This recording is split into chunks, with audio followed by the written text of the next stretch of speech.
Let's get this straight. Jon Snow was supposed to be the guy, the secret Targaryen, the undead chosen one, the king we didn't want but needed. And what did he become?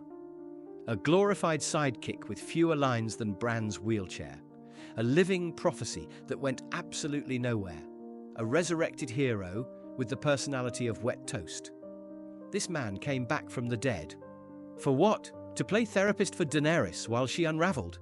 To say, "You are my queen," 47 times while doing absolutely nothing meaningful with his arc. He was built like a legend. And they wrote him like an emotionally confused NPC whose controller got disconnected in Season 7. Remember the reveal, the moment we found out Jon Snow was actually Aegon Targaryen? The biggest secret in the entire show. The kind of twist that shifts the ground under the entire damn story.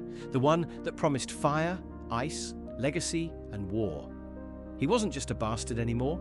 He was the blood of Rhaegar and Lyanna, unifier of the realm. The last true Targaryen heir. And the show treats it like a minor inconvenience, not a turning point, not destiny, just another, oh, by the way. No armies rally to him. No one questions Daenerys. The man finds out he's royal, undead, and born to rule, and spends the rest of the show staring at the floor like he forgot his lines. This wasn't a twist, it was a waste. Let's not forget, the man literally died fighting for the realm. He united wildlings and northerners. He convinced Daenerys to help. He stood toe-to-toe with the Night King's army. And when it came time for the final battle, he gets benched by the script. What does Jon do in the Battle of Winterfell? Screams at Viserion, runs around in a blizzard, hides behind a rock. Arya Stark, out of nowhere, teleports through a crowd of White Walkers, gets past the Night King's elite guards and stabs him in the gut like it's a stealth takedown in Assassin's Creed. Jon might as well have stayed in the crypt. Daenerys begins to spiral. She's paranoid, grieving, isolated.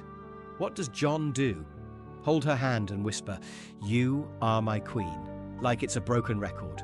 He watches her torch a city full of innocents and still hesitates. Bro, at this point, you're not noble. You're just useless. And when he finally stabs her, it's not out of courage or clarity. It's like a last-minute guilt trip that even he doesn't believe in. This wasn't the honorable Jon Snow. This was confused, neutered Jon, the writer's puppet who existed only to serve Daenerys' downfall. After saving the realm, again, what does Jon get? A trial? A monument? A place on the new council? Nope. He gets exiled to the Night's Watch, a group whose entire purpose vanished the moment Arya stabbed the Night King into snow dust. The wall should have been a museum. Instead, it's where Jon gets dumped like a broken sword. It's poetic, they said, a full circle ending. Nah, it's lazy, it's cowardly. It's the writers saying, we have no idea what to do with him, so let's just shove him north and hope no one asks questions. Jon Snow had one of the most promising arcs in television history. He rose from a hated bastard to Lord Commander. He died and returned, chose honor over power, brought people together, fought the darkness, and loved fiercely. But in the end, they stripped him of everything that made him special. No kinghood, no closure, no purpose.